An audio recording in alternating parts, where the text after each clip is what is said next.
And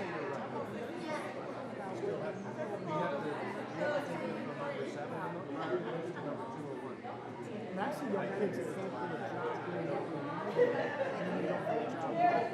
Like, you gotta do something. You can't just lay around and play video games.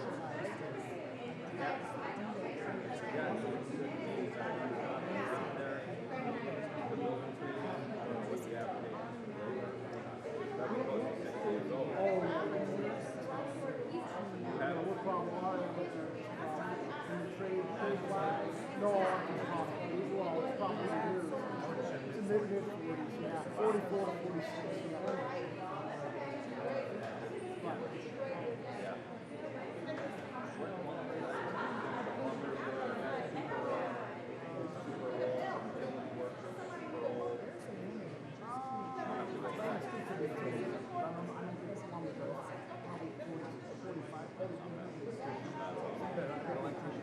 What's your average age?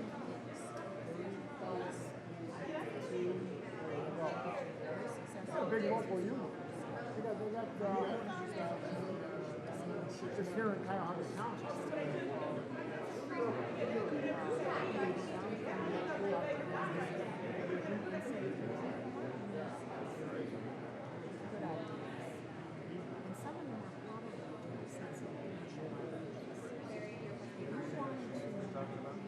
Yeah, he's one of my.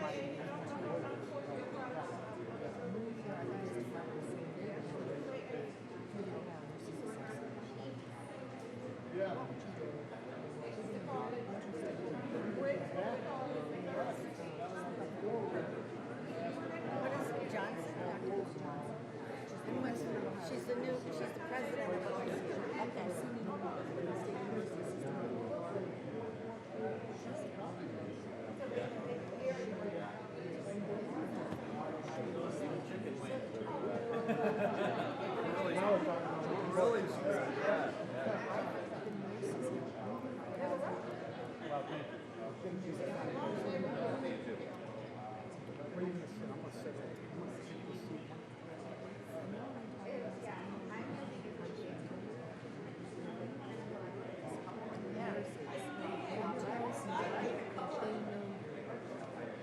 I colored mine gray.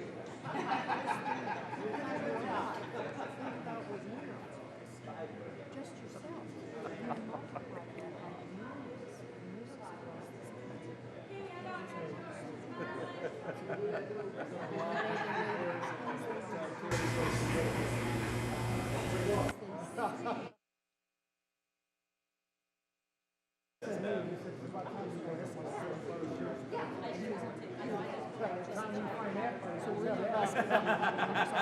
If we find one, we'll get beat up. Oh, you're with that? Youngstown State, high school. He was trying to fix the court.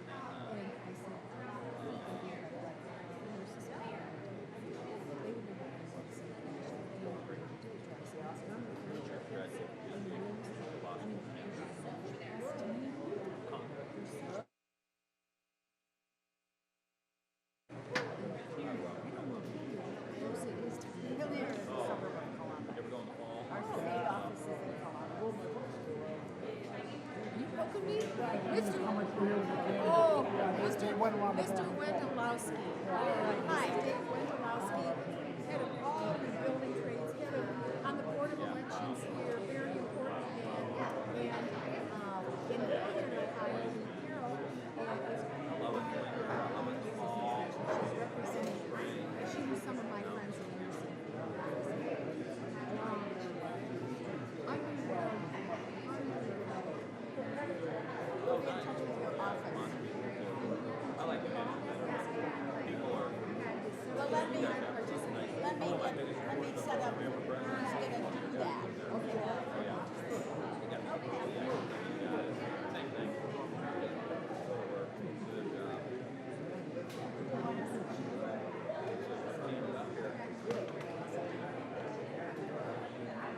That's his personal. Dennis meeting with the electricians. See you. Your folks are, you're going to have to double your numbers. Good, we can do that. All the electrical infrastructure that's needed. Right, some teleprompter. Stations, everything else. We got to get mechanics really represented. Whether they're in transit, whether they're, a lot of them belong to AFSCME, and I'm an AFSCME member, and my brother was an AFSCME member, but they're outnumbered by clerks and others in working on these new vehicles. And what's going to happen? Electrocution. If we're not careful, so we have to really have special training programs. And I didn't tell the president.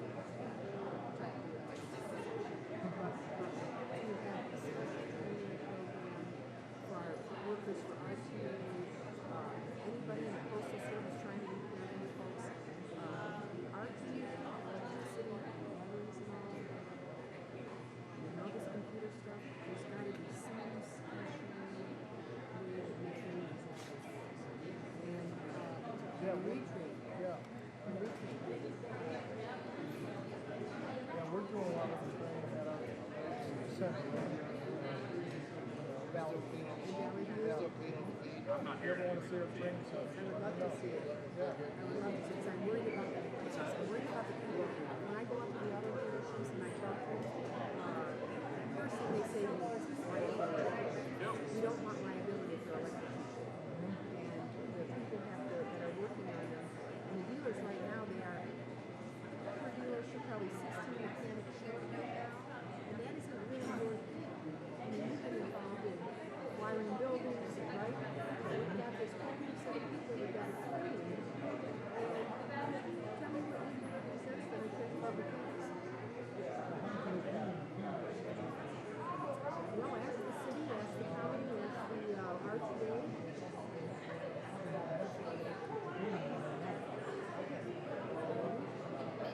But you know, Always got this, all these guys run around when they come to your office and say, Marcy, we need more, what do you pay? What are they doing? Are you union? That's what you're supposed to do. Most of them are, when they want to pay a welder to sit in the shop at 100 degrees and run for 12 hours. You're just not drawing people to those jobs. well, in the Yeah, infrastructure, pay them enough, they'll sit there and well, yes. I want to create a special. Do anything you want. Well, what about RT? What about RT for all the people working on that stuff? All the buses and everything subjected to pollution. He's on I got to sell if you want it. Just don't ask him to buy you a beer. What happened? I gotta pay. I'm thinking, but he is on the How long does he speak for, do you know? Who represents them? Amalgamated Transit Workers. My grandfather was the president of the Amalgamated Transit Workers. CTS, the transit system, 40s and 50s.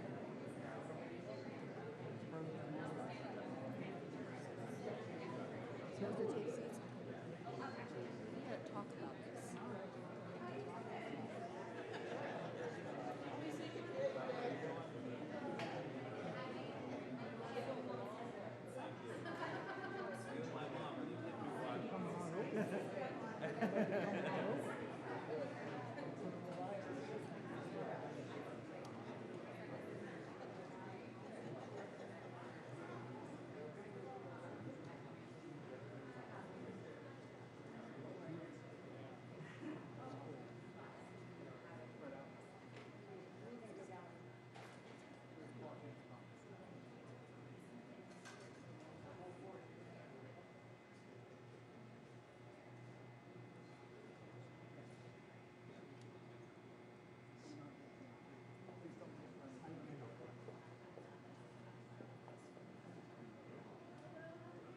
Great job.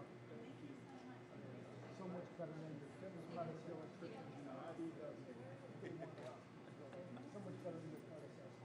Your eighth predecessor. Of course, there was still a location. So here's your chief.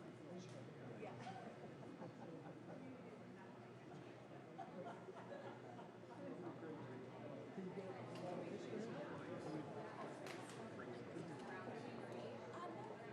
watched a pretty good on Fifth Town. I know.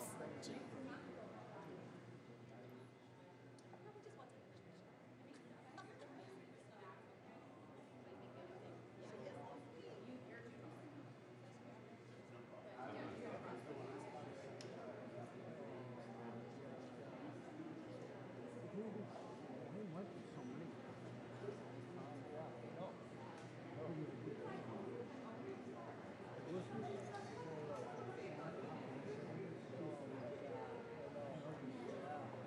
Save me a spot. I'll be right there.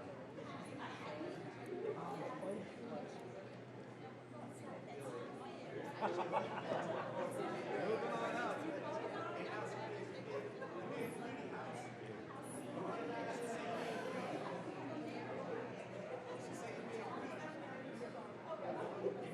Looks like you got the best spot in the whole place.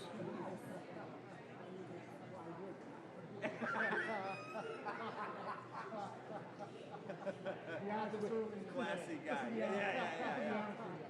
Fast forward 12 hours. If you want to know the truth. Those are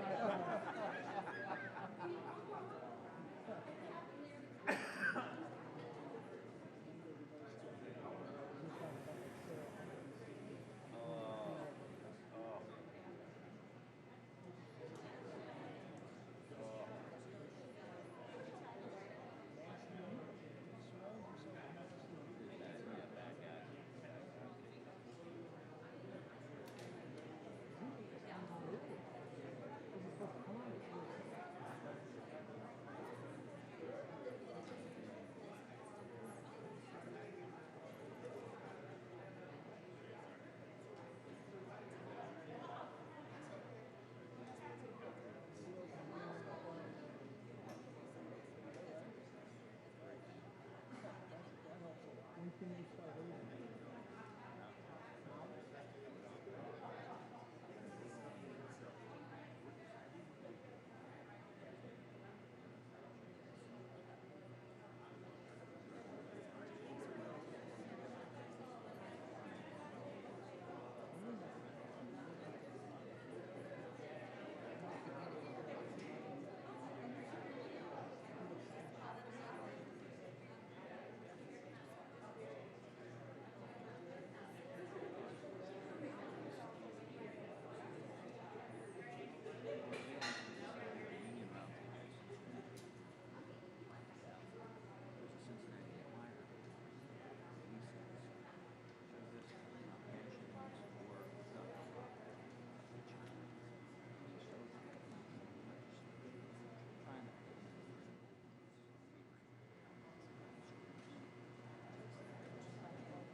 Sometime I'm just gonna scoot right around. Oh, you're all right. You're doing your job. They won't let me stand in front of the monitor for him to read, so I gotta go that way.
Please welcome Shyla Patterson.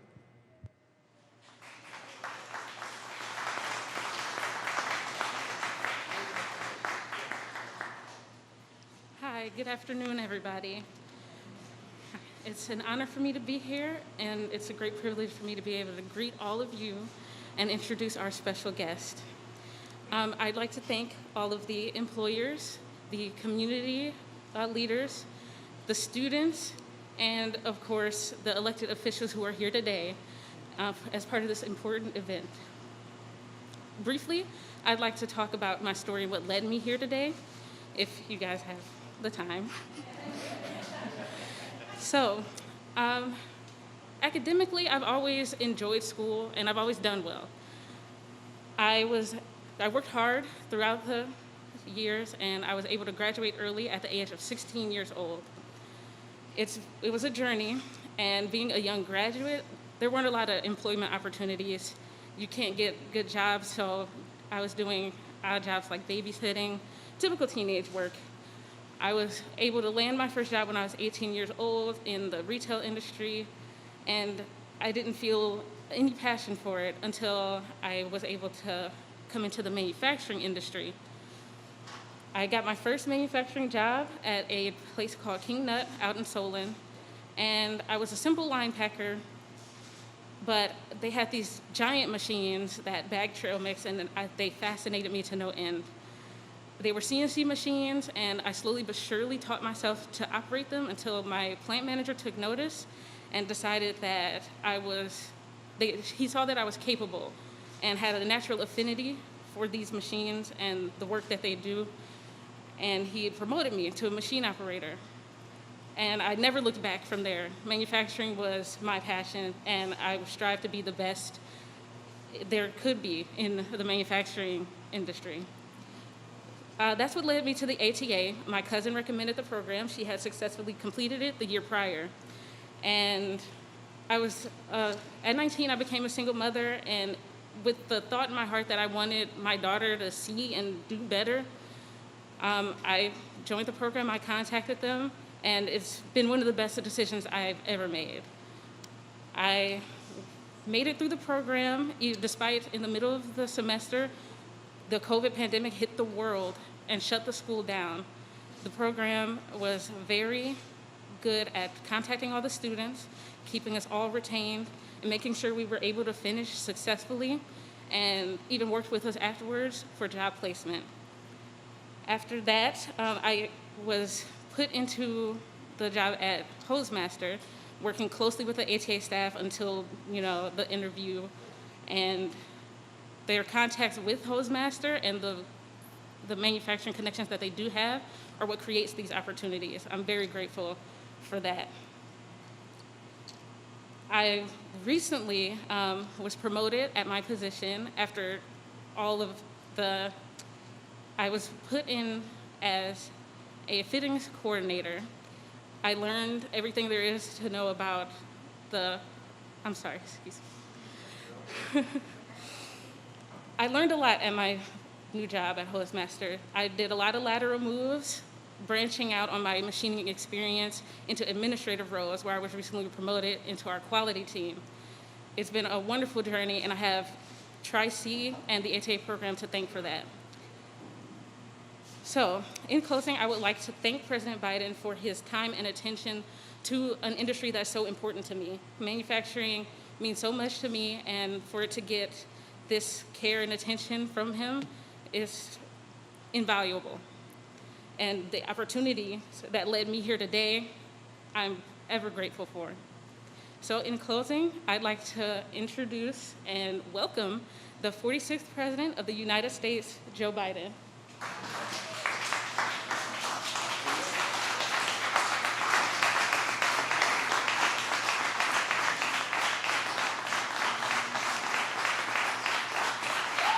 Thank you all. Thank you. Thank you. Please sit down. Shyla, thank you very much for sharing your story. It's impressive. Dr. Johnson, everyone at Cuyahoga Community College, thank you for being here and having me here. And by the way, all the elected officials. You know what we call this in my business? We call this a busman's holiday. To have to come and ride a bus again with another guy. You're awful nice to be here. The only thing worse for an elected official when the president shows up is to say, the worst sentence in English language is, "I'm at the airport." And so thank you all so much. I got some really great friends here. Start with Marcy. And anyway, Mr. Mayor, thank you. Dr. Johnson, thank you very much, and for letting me borrow, by the way, Marcia Fudge to serve as Secretary of Housing and Urban Development.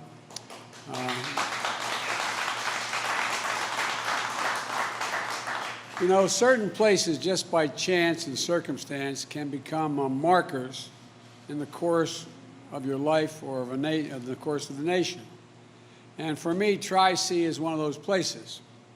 Just a little over a year ago, March 10, 2020, I came to Cleveland as a candidate running for president to hold a rally here at the community college. Upon unloading, we got word that Governor DeWine, he did the right thing, wanted large indoor events to shut down because of the growing concerns over the virus and spreading all across America. There would be no rally that night. And life in America had changed, and a long, dark year was about to descend upon all of us. 14 months later, we finally made it to campus. And from a year of darkness, we're now emerging into the light. And I said from the very beginning, there's no chance for this economy to come back unless we beat the pandemic. I remember Congressman Ryan and I talking about that a lot in the campaign trail. You had to beat the pandemic to bring the economy back. And so that's what we set out to do, to help a lot of the people that are right here. And after administering 271 million doses of vaccine in the first 120 days, and the cases are down now from January, they're down 83%, COVID cases, down. The number of deaths has fallen by 85%.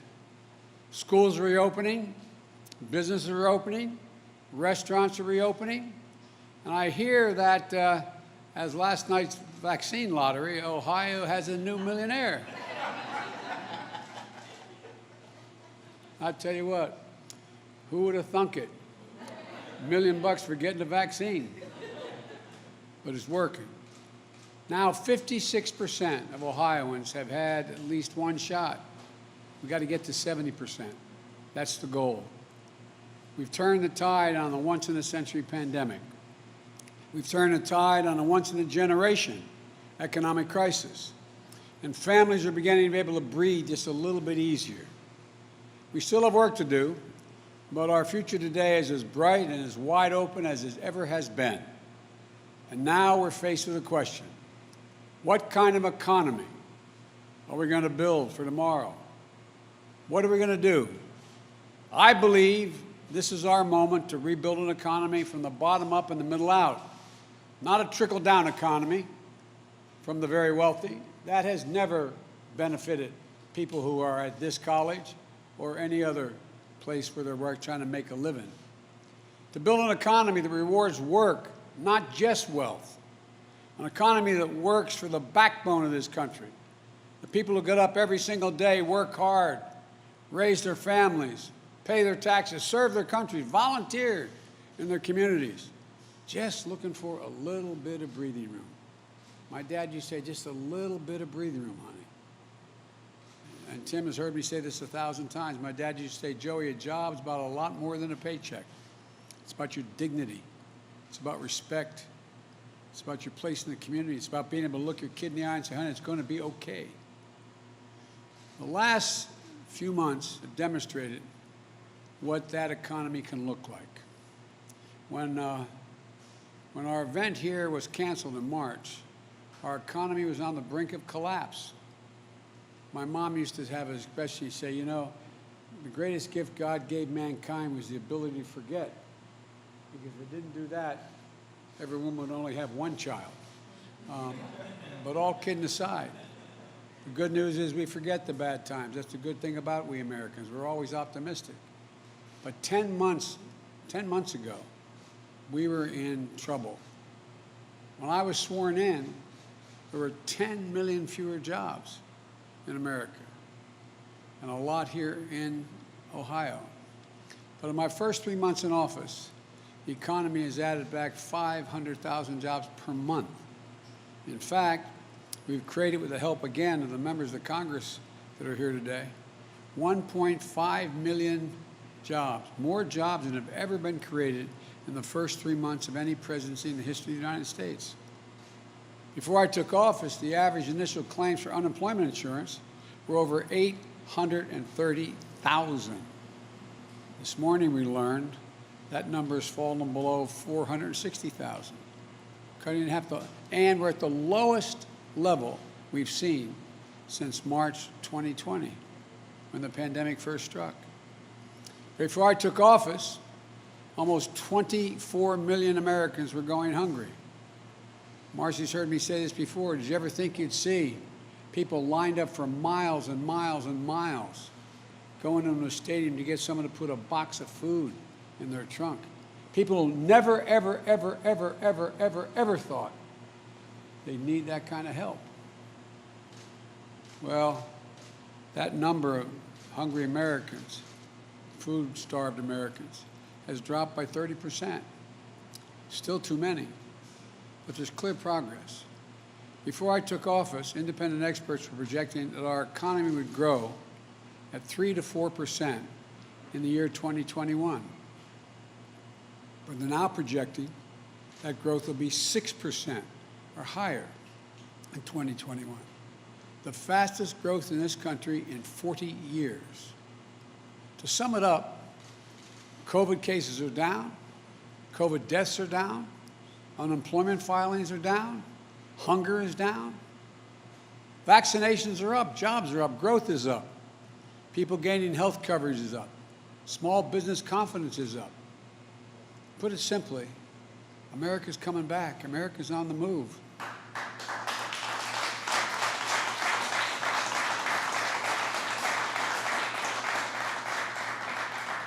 And that wasn't an accident.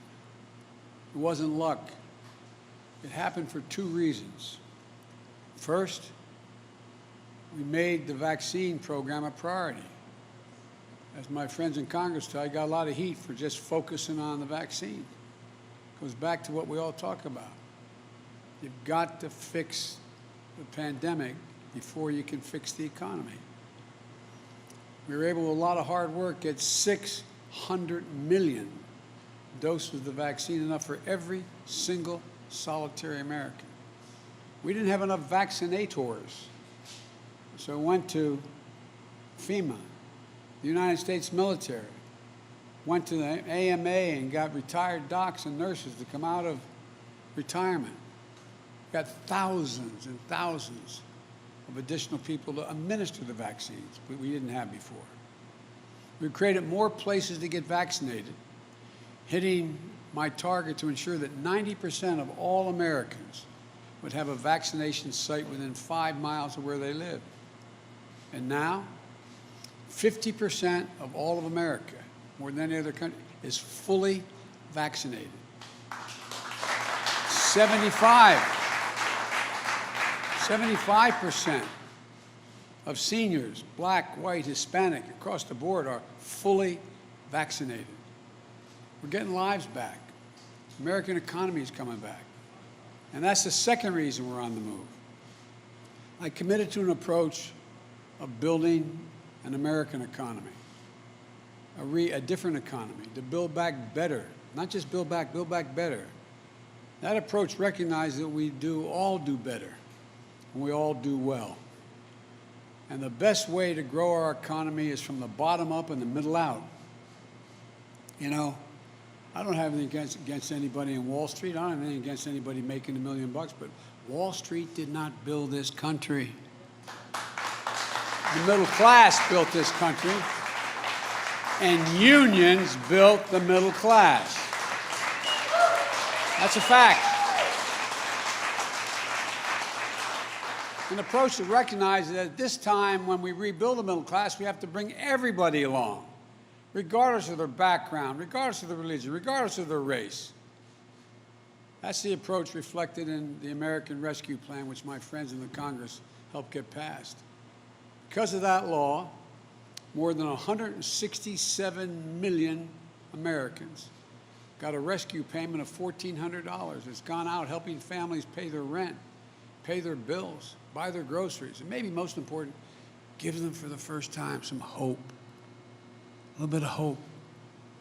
Hope goes a long, long, long way. Those checks matter.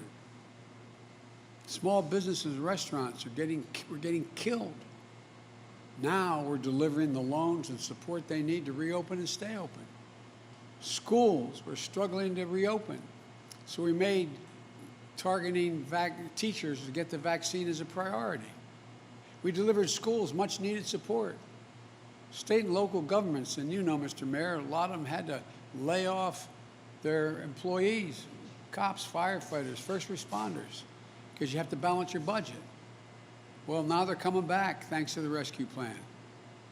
Beginning this summer, families with children will get tax relief, tax credit, a child tax credit, which is going to deposit money directly into their banks every month until that money is paid out.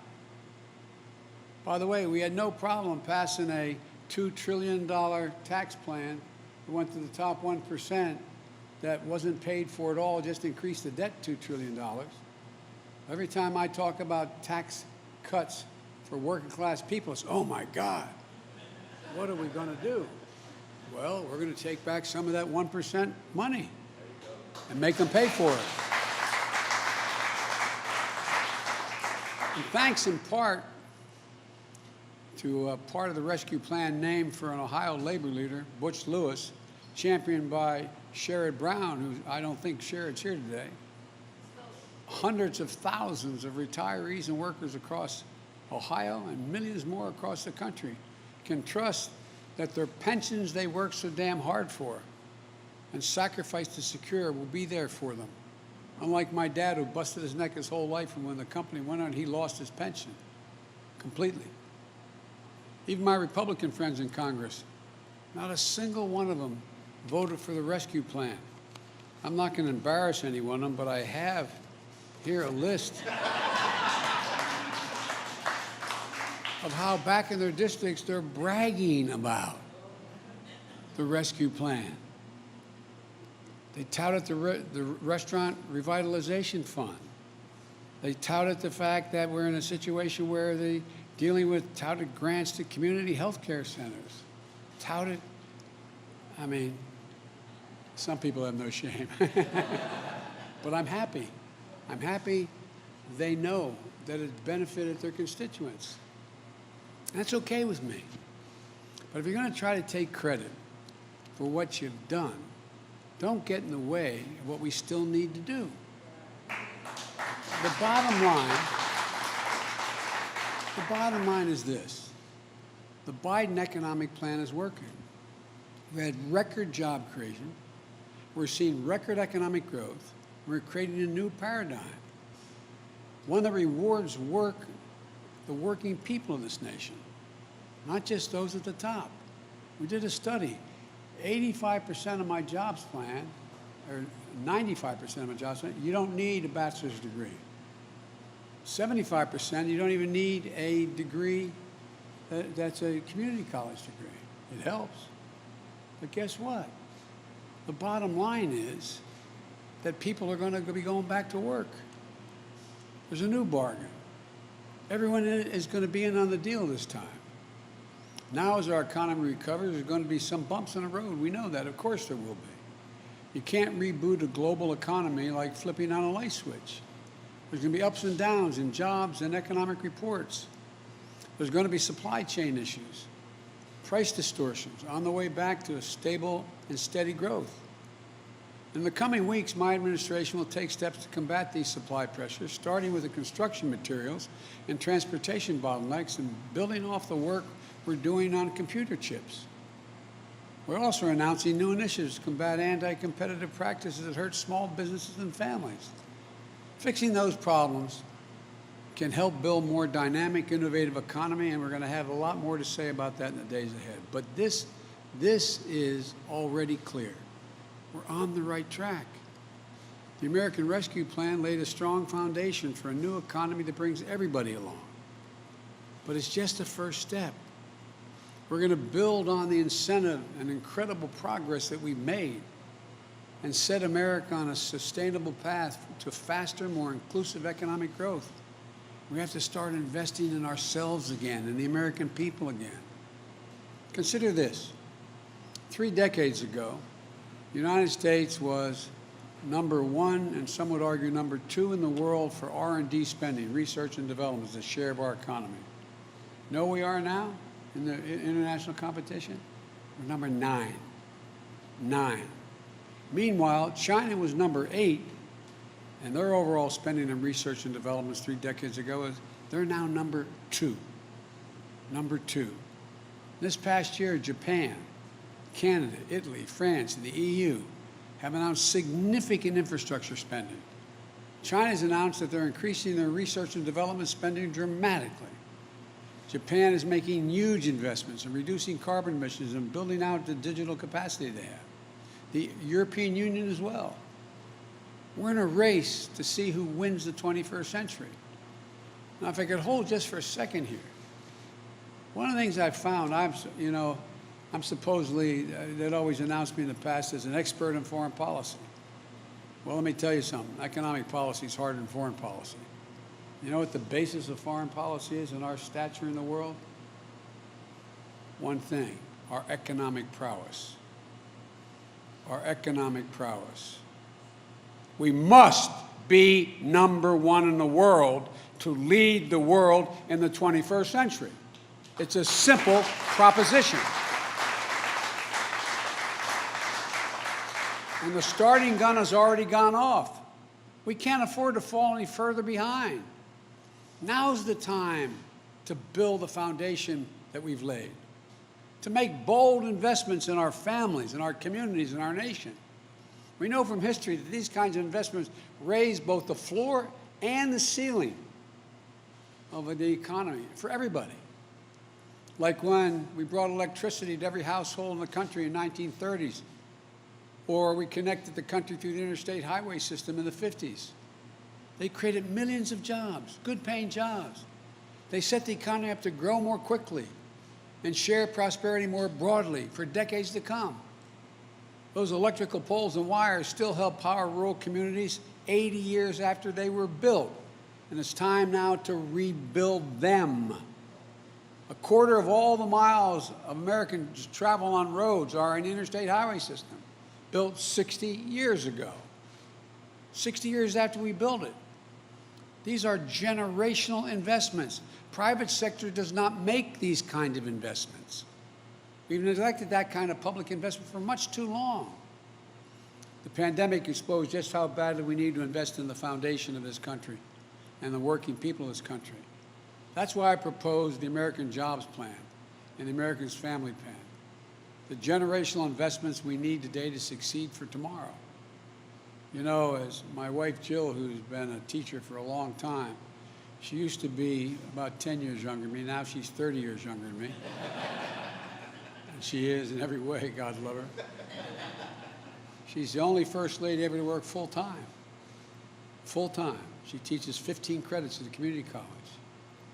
15 credits. She's a remarkable person. And she's out in Missouri right now and in Kansas doing other things, nothing to do with her job as a teacher. But my point is this. Jill has a constant refrain. Joey, any nation that out-educates us is going to out-compete us. It's a simple proposition. You know, think about this. One of the reasons that caused us to move ahead so significantly as a world leader, an economic leader in the world, was in the late 1800s, early 1900s, we're the first nation in the world to say, we're going to have 12 years of free, without any limitation, free education. 12 years. Now imagine if, and the rest of the world's caught up with us.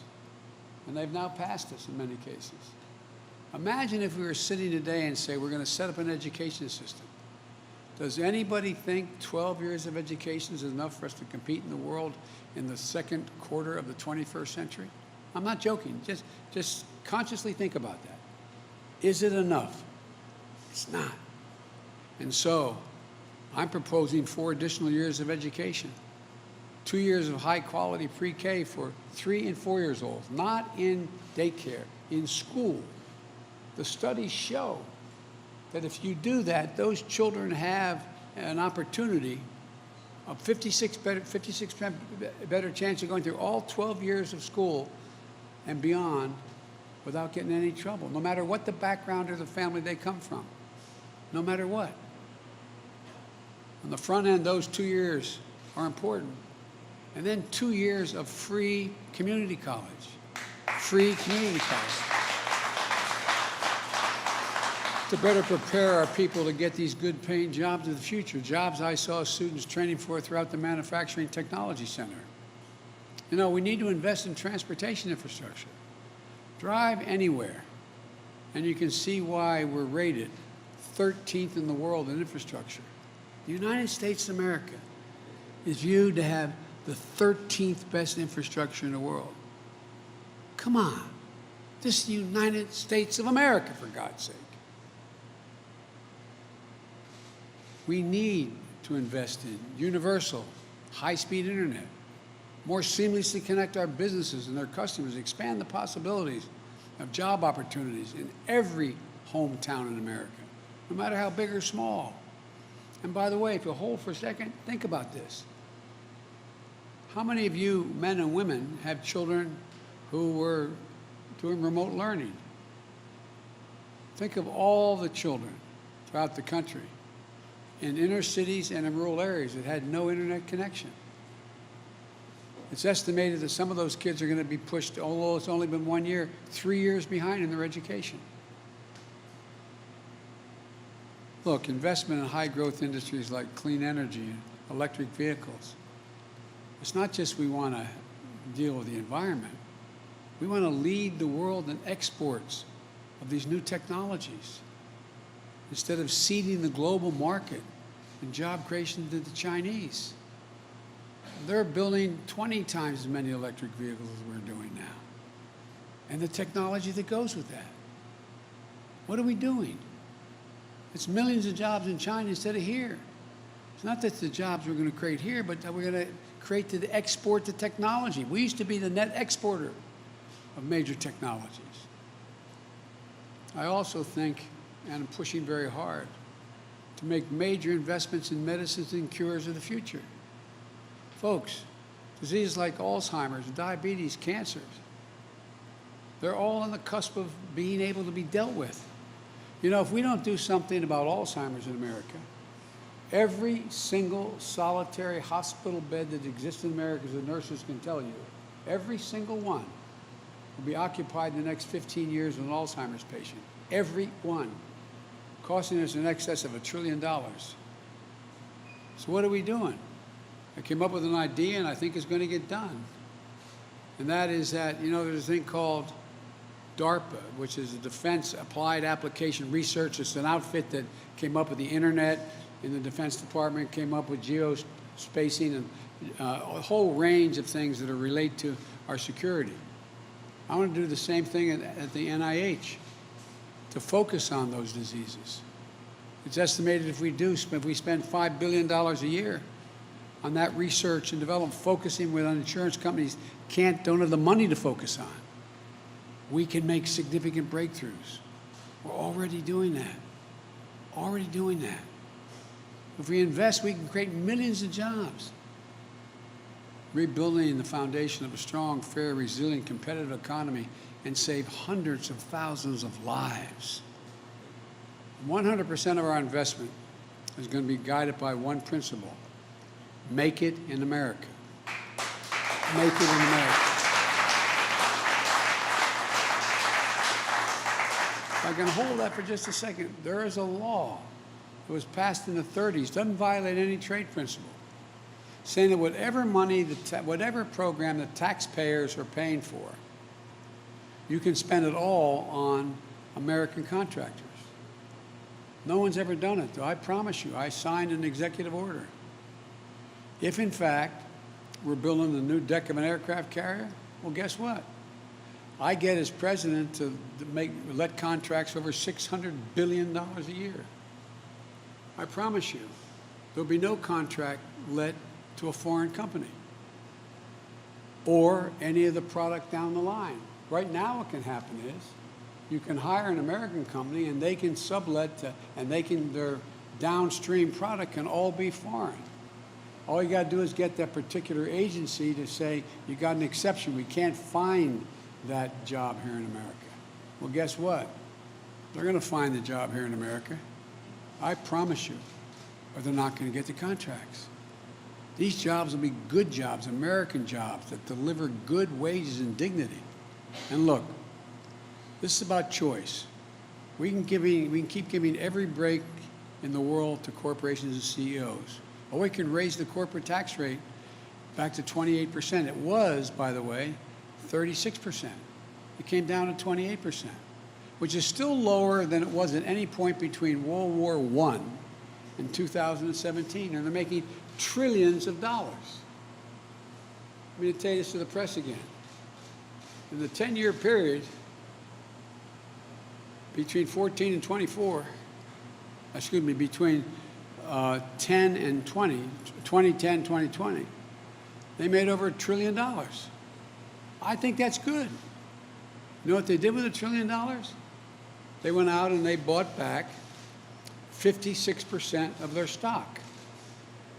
Because the more they buy back, the more valuable the stock, and that's how CEOs get paid. CEOs used to get paid 35, 36 times to the average employee, and they should get paid. Now it's over 370 times more than the average employee. As my mother would say, who died and left them, boss? No, I'm serious about it. Now, so you got over 50% going to stock buybacks. And the other percent, I think it's 42%. Let me see, 56, it's 40, no, it's 38% goes to dividends, which is reasonable. But here's the point. After all is said and done, that leaves 8% of that $1 trillion for research and development, salaries, new product, new enterprises, new initiatives, 8%. I come from the corporate capital of the world. Literally, more corporations are incorporated in the state of Delaware than any place in America. Combined, all the rest of the corporate registrations combined don't equal what's in my state. It used to be corporations felt they had responsibilities beyond their taxpayer, beyond their shareholders, and beyond their executives. But what is it now? Average CEO becomes a CEO for 6 to 7 years. And by the way, capitalism has incentives. One of the worst votes ever made was during the Clinton administration. Say a corporation could not deduct from their taxes more than $1 million it paid for any CEO. So guess what they start doing? 80-some% of CEOs now get paid in stock options. Why do you think they buy back the stock? To raise the price of the stock. They're not bad guys. It's just the incentives. So if we just raise the corporate tax to 28%, which is still lower than where it was, I said, between World War I and 2017, that generates $90 billion additional dollars into the Treasury per year. That could put hundreds of thousands of people to work to modernize our roads, our bridges, our ports, our airports, and pay for it. Pay for it. Put people to work to make sure every American has access to high-speed internet so businesses can compete in the 21st century. Kids in every community can get ahead. Another choice. We can ask the top 1% of the taxpayers in America to pay the same tax rate they paid when George W. Bush was president. You know how much that would generate? That generates $13 billion per year, allowing every student in America to go to community college for free. When I was in the last administration that I was part of, Obama-Biden, the president asked me to find out what the major corporate entities thought was the most important thing they needed. We interviewed over 340, I think it's 348 CEOs. You know what they said? Every one of them. A better educated workforce. But they're not spending money to educate the workforce. So imagine what we do. Corporate America benefits with a better educated population. Do you want to give the wealthiest people in America another tax cut? By the way, I don't begrudge them the money they made. Just start paying your fair share, just a little bit. Consequence would help every high school graduate earn an education like students here at Tri-C, one that puts people on a path to good paying jobs and industries of the future. Look, I know you know what's best for America. And by the way, better educated public helps everybody. Look, my plan is the right way to invest, spreading key investments over time so we limit the price pressure. This is the right time to invest when we have historically low interest rates. Investing now with a plan to pay for it, that is fiscally responsible thing to do. Of course, there are critics out there who want to stand still. By the way, some of those critics are the same people who said that money was no object when it came, as I said, to that $2 trillion tax cut that went to the wealthiest 1% of America, who hold 30% of all the wealth in the country. But when we need to fix a road or a water system, or help millions of people return to the workforce by helping them afford child care or elder care, or help afford the ability to attend Tri-C, they think that's a bridge too far. Investing in America, again, is going to create growth, more jobs, but there's something else we have to do to ensure that high-quality jobs exist. We must restore the connection between the success of our economy and the people who produce that success, hard-working Americans. The connection has been severed. You all remember, it used to be the case in this country, when you were part of generating success of a company, you got to share in the benefits. That's long since gone, not a joke. And by the way, I'm a capitalist. But here's the deal. From 1948, after the war, to 1977, I think it was 1977, 79, productivity in America grew by 100%. We made more things. Productivity grew. You know what the workers' pay grew? By 100%. Since 1979, all that changed. Productivity has grown 4 times faster than pay has grown. The basic bargain in this country has been broken. If you work hard and contribute to the success of enterprise, you get to share in success. That's not the case anymore. So you can carve out your place in the middle class. That's how it happens. That's how it works in healthy capitalist economies. But along the way, we started seeing the stock market and corporate profits and executive pay as the sole measure of our economic success. Let me tell you something. My sole measure of economic success is how working families are doing, whether they have jobs that deliver dignity. That means we have to focus on wages like we used to. When it comes to the economy we're building, rising wages aren't a bug, they're a feature. We want to get something economists call full employment. Instead of workers competing with each other for jobs that are scarce, we want employers to compete with each other to attract work. We want the companies to compete to attract workers. That kind of competition in the market doesn't just give workers more ability to earn a higher wage, it gives them the power to demand and be treated with dignity and respect in the workplace. And it helps ensure that in America, when you walk into work, you don't have to check your right to be treated with respect at the door. Full employment also means more options and opportunities for workers, including Black, Hispanic workers, Asian American workers, women, who've been left behind in previous economic recoveries when the labor market never tightened up enough. Look, this isn't just good for individual workers. It also makes our economy a whole lot stronger. When American workers have more money to spend, American businesses benefit. We all benefit. Higher wages and more options for workers are a good thing. A lot of companies have done extremely well in this crisis, and good for them. Good for them. The simple fact is, though, corporate profits are the highest they've been in decades, and workers' pay is at the lowest it's been in 70 years. We have more than ample room to raise workers' pays without raising customer prices. Soaring corporate profits and stagnant wages aren't the American dream, and they aren't the American deal. Look, I'm not looking to punish anyone or to say business shouldn't be able to make a significant profit. I understand the risk and challenges business owners face, and they should be rewarded for their success and the risks they take. I just think after decades of workers getting a raw deal, it's time they be given a fair shake.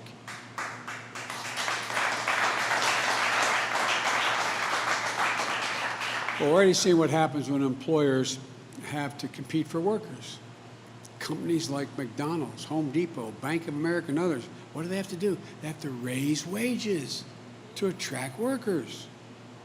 That's the way it's supposed to be. And we've got to do two more things. Congress should raise the minimum wage to $15 an hour. No one should work 40 hours a week and live in poverty, live below the poverty level. And we ought to pass to protect the right to organize, the PRO Act, supported by union workers.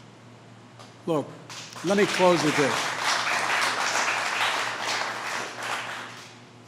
You know, it's an overused phrase these days, but it's still accurate.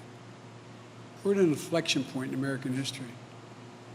It happens every several generations. We have a chance to seize the economic momentum of the first months of my administration, not just to build back, but to build back better. And this time we're going to deal everyone in. Everyone has been left out, and breathe new life into the middle class and new hope into those struggling to break into the middle class. We have a chance to make investments that Moody's, not a liberal think tank, Wall Street, Moody's, says my plan will increase the size of our economy by $4.5 trillion. Moody's, $4.5 trillion over the next decade, and create well over 16 million new good-paying jobs. If we make these investments now, in 50 years, people are going to look back, and not even that long. Your children or grandchildren will look back and say, this was the moment when America won the future. Won the future. Folks, I've said it 1,000 times and mean it from the bottom of my heart. There's not a single thing America can't do when we do it together. Never. We're the only country in the world that is, when we set our mind to something, that never, ever, ever failed. This is an opportunity for the wealthy to stay wealthy, the poor to have a shot in the middle class, and the middle class able to breathe more easily. That's what this is about. But this time, bring everybody along. Everybody. Thank you. God bless you, and may God protect our troops. Thank you. Appreciate it.